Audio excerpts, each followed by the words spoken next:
Lescott and Shaun Gota. And it's half-time and Manchester City are leading Brentford by 1-0. As always, my wonderful guests in the studio are going to dissect that first half. Not too much to talk about, not like in some of the previous games where the half-time isn't quite long enough to talk about everything.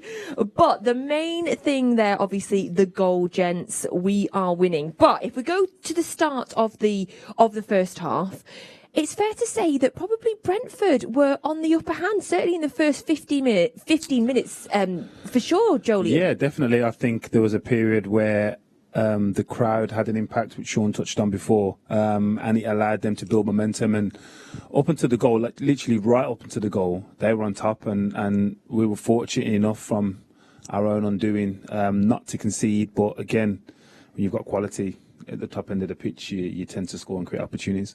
Yeah, as Joleon sort of says there, Shaun, in the 14th minute, there was a great chance for Brentford in which Diaz headed it and Edison ended up making a save. They had put a bit of pressure on us up until that point. Yeah, we're always knowing that, they're going to create, if they get in around the final third, they're going to create opportunities because they get bodies in and around the box. And, from our point of view, we're not wanting we want Edison to be unemployed tonight. But it was the one incident where the balls come, it sort of looked as though it was bouncing along the goal line, and in the end, Cancelo sort of nudges the ball away out of danger, sort of thing. But yeah, for me, up until that minute, up until that 14 minutes or so, their crowd was sort of playing a little part, and I think the game, and we come away thinking there isn't a lot to talk about. I think this is the way Pep will win it, is in that it's quiet, because it doesn't allow their fans to really get into it how they were in the opening 10, 12 minutes.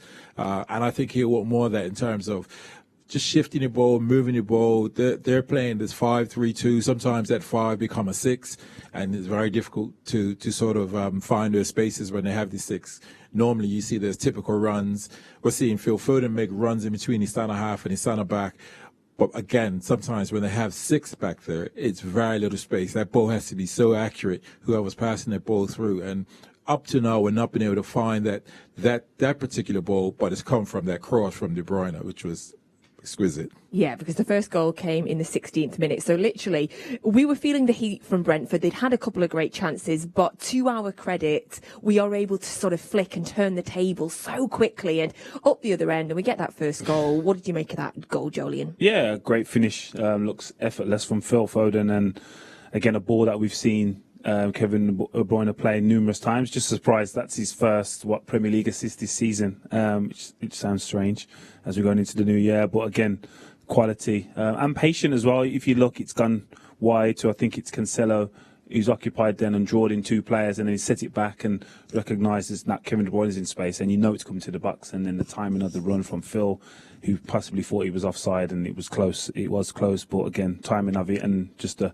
cultured finish. Yeah, we held our breath there, but VAR came up on our side this time, Shaun. Just how good was that finish? And I ask because he makes it look so easy. Yeah, there was a moment. I mean, we were jumping up, and I was saying to Joleon, did he do a no-look finish? Because it looked, and I think it was more because of the angle of he's that far forward in terms of where the cross is coming from, a deeper area. So it looks as though essentially, I thought it was a no-look finish. But again, he just has that quality. The pace is all on the board. He knows he's just got a deflected goal. And so he doesn't have to strike at it. Anyone who's not really an experienced finisher will probably try to put meet energy of energy, and that's not what you need to do. You just sort of deflect the goal with, and it does the right thing. But it was beautiful because he knows the delicate touch is all it needs. But his timing of runs is so perfect. Like he just knows. I see the defender. Now De Bruyne gets his head up. Now I'm making my run. De Bruyne puts it there. A loose side foot. It's beautiful. Absolutely beautiful.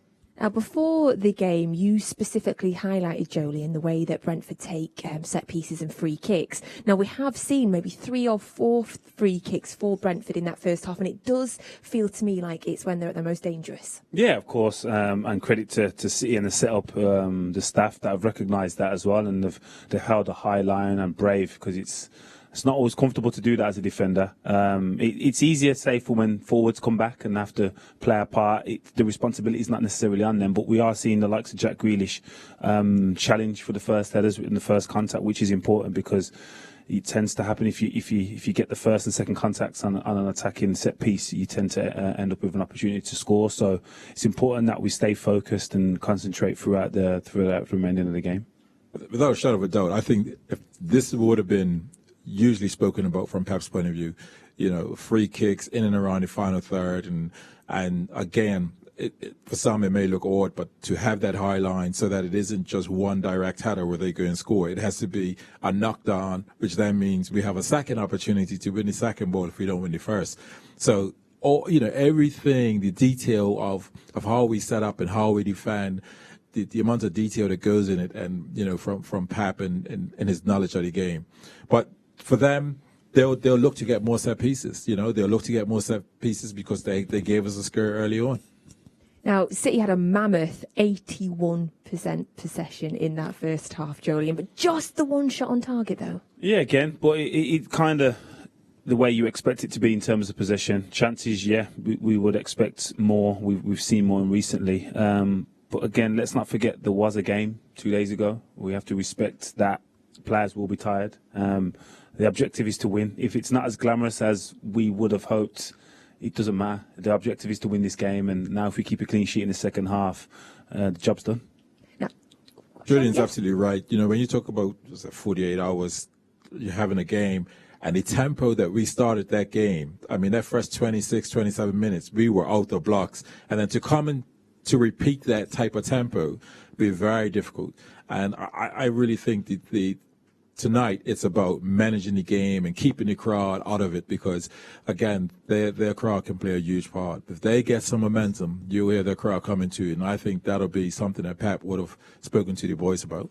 Now, something else I just want to talk about is the kind of incidents between, I'm trying to think of a way of kind of politely putting it, about what's going on between Fernandinho and Ivan Toney there, Joleon. Yeah, no, that's... Leave someone on him. Yeah, that's just like gamesmanship experience from both parties. I think what Fernandinho did was take a slight advantage of a situation, which within the boundaries of the game it was, and then Ivan Toney... similar, but I'm surprised it never got looked at. I'm not saying he should have been sent off, but again, it's just one of them things. It's tit for tat, and it's not seen that often, so that's why it's more interesting. But that is like standard procedure, like the way worse than that. But now you've got VAR and replays, you kind of tend to think there's more coming after the back of it. But it's minor. That I love to see it. Yeah. Fernandinho, what I love is that he's really clever. He does his within the limits of the game. So it's a ball going up to the striker, and the whistle's just going, but his momentum takes him into it. So you can say, oh, he's actually still playing the ball, hasn't quite heard the whistle, and so you can say, oh, he hasn't really meant that. And but his contact was annoying. His contact annoying, was, it wasn't as like forceful. It was just there was no need to be any slight contact. So it just annoys you as an opposition player. But it's so clever, and that's a skill. Yeah. That isn't just like Fernandinho being a nuisance. That is like an art that he has that not many players have that in their boundaries. It really is a skill, and I wonder sometimes if it's because he's got such an innocent face as well. Like, you think there's no way this man is like preempting this. And for him to roll around like he broke his leg when he grazed his shin, again, that's part of the art of trying to not take advantage of the situation, not trying to cheat anyone or anything. But yes, he's recognised there's an opportunity now to exaggerate this, and why not? An opportunity, and I just like that. Just to get in the referee's mind as well. The referee would sort of remember that later on if he does lose something. So, gamesmanship. I like it. Right, we're going to have a look now at Cryptic City. Thank you so much for sending in your guesses so far. You can use the hashtag ManCity. So here you go. Take a look at the pictures. Say what you see and get yourself a current or former Manchester City player. Now, Joleon immediately got it today. Give him his props. You immediately got it. Can you give anybody at home, Joleon, some tips on what they might be looking at? Because the second picture isn't as easy. Yes, no. So if we go off the second picture, what is in the background of the picture? Don't focus on the individual, focus on the background.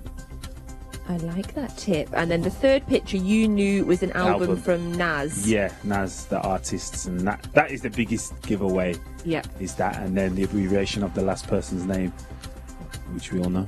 Smashed it. Well I think you got it in quick time, by the way. Yeah, you looked at it and went, oh, yeah. Yeah.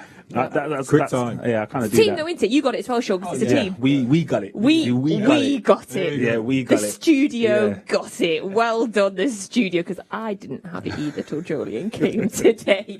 Now, thank you also for sending in your questions using our WhatsApp number. We love it when you send them in. And you can always send us in questions for our guests to ask them absolutely anything. So I'm going to get through a few of those now. So, first of all, Elaine. Now, Elaine Laura has used the WhatsApp very cleverly. Well done, Elaine. Elaine said that she was watching on Boxing Day, but she lost her stream and she was wondering who the answer to Cryptic City was on Boxing Day. It's really been bugging Elaine ever since. And Elaine, I'm happy to let you know that Don't let her know. Keep it going. Just keep it going. Don't tell her. No, because that would annoy you, wouldn't it? It's like when you play catchphrase and you miss it. No, Elaine. No, you didn't watch it. Your stream died. You don't know. Elaine, if you would like me to tell you who it is, you're going to have to persuade Joleon Lescott. You've got the WhatsApp number. Persuade Joleon Lescott to tell you. Right. A couple of questions here from you. So, Ben Grossness has asked, when will we see the young players getting minutes? In the last few games, we should have given them a few minutes, especially when we were leading by 4 and 5 goals.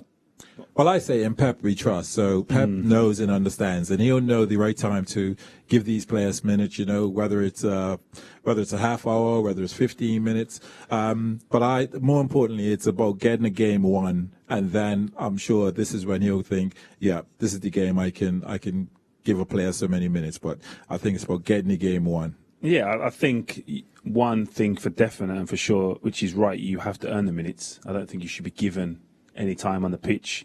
Cole Palmer's probably the closest one we've seen more recently, but with Riyad going, he'll probably feature more when he's gone. And who's on? Luke Mbete's on the bench today, and again you've got Diaz, Laporte, Stones. So should any of them not play? Ake, should they not play for him to get minutes? And yeah, the scoreline suggests it was 6-4 or 6-3 against Leicester, but it was 4-0 after half time. You're not going to bring anyone at half time, and then it goes to 4-3. So again, you've got to understand that you can't just be giving players opportunities to get experience when it's so much on the line. I think later on in the season, if we've wrapped up the league with games to go, then I'm sure players will play. And Shaun, a question for you from Dave Welch. He would like to know, did the ball hit your arm against Wigan? And does he think that you would get the golden boot if you played in this City team? Come on, you know I get the golden boot. Hey? Your stats say that. Stats say that. Don't argue stats. Yeah. Handball all day. Or the Wigan fans. Oh, gosh, Shaun. No. 22 years I've wondered the answer to that question. 22 years. Thank you very much. What an excellent question, Dave. We very much appreciate that question. And thank you for sending in your questions. You can still do it now. We'll be asking the gents more at full time. Now, the teams are on the way back out. Commentary with Alistair Mann and Michael Brown on the Manchester City app. And myself, Joleon and Shaun will be back with you at full time. Come on, City. Let's make it 27 away wins in 2021. Come on.